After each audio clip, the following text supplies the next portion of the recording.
যার কারণে ভিডিওগুলো সব খুলনার ভিতরে। Sheikh Russel Eco park.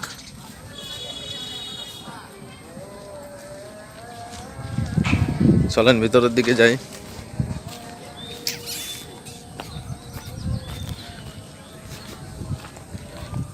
বিয়ের আগে আমরা একবার আসছিলাম, তো সেই সময় আসলে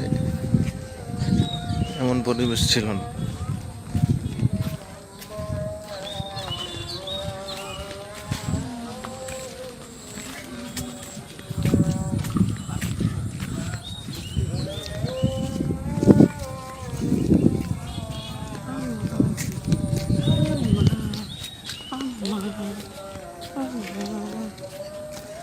সুন্দর ঝাউবনে আসছি, সারি সারি গাছ চারদিকে।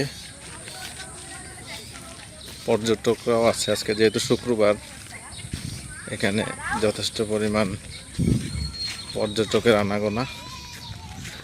ভিডিওটা অত ভালো নাও হতে পারে, কারণ আমার কোলে আমার মেয়ে, সেও আমার সাথে সাথে ভিডিও করতেছে।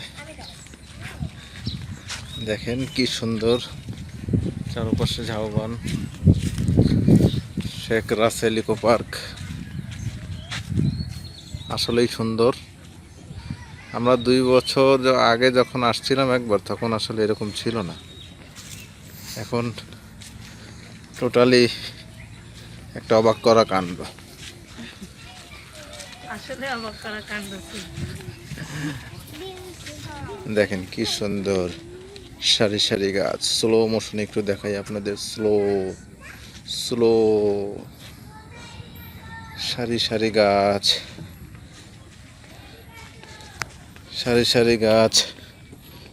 এখান থেকে বের হয়ে দেখি সামনে কি আছে আরো। হেঁটে হেঁটে যাই আমরা। এই যে দেখেন সেই স্বাদ, শেখ রাসেল ইকো পার্কের স্বাদ দেখেন, সৌন্দর্য দেখেন, সব কিছুই দেখেন। আপনাদের জন্য বিশিষ্ট বিনোদন কেন্দ্র একটা বলতে পারেন খুলনার ভিতরে।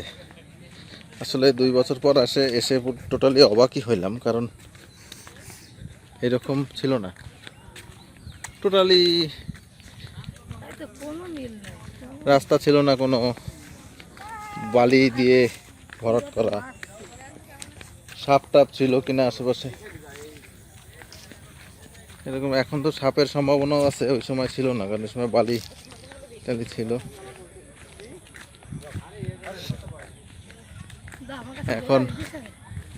এখন সাপ টাপ থাকতে পারে এর ভিতরে। ওই সময় বালি ছিল, অগণিত বালি আর মাঠ।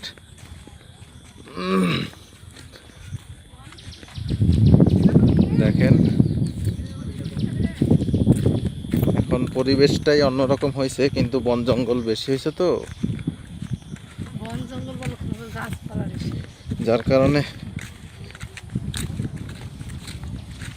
কেমন জানি মনে হচ্ছে। আমার ওয়াইফের কাছে দারুণ লাগতেছে, সে তার অভিমত ব্যক্ত করেছে, তার কাছে অনেক দারুণ লেগেছে। আমরা হাঁটতে হাঁটতে চলে এসেছি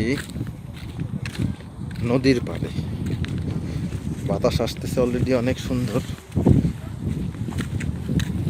দেখি নদীর পাড় আমাদের জন্য কি রেখেছে।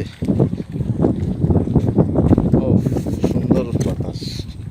এই বাতাসে তো লাগবে, বাতাসে ঠান্ডা লাগবে। না না, 100% ঠান্ডা লাগবে। না না, এই বাতাসে ভালো লাগবে।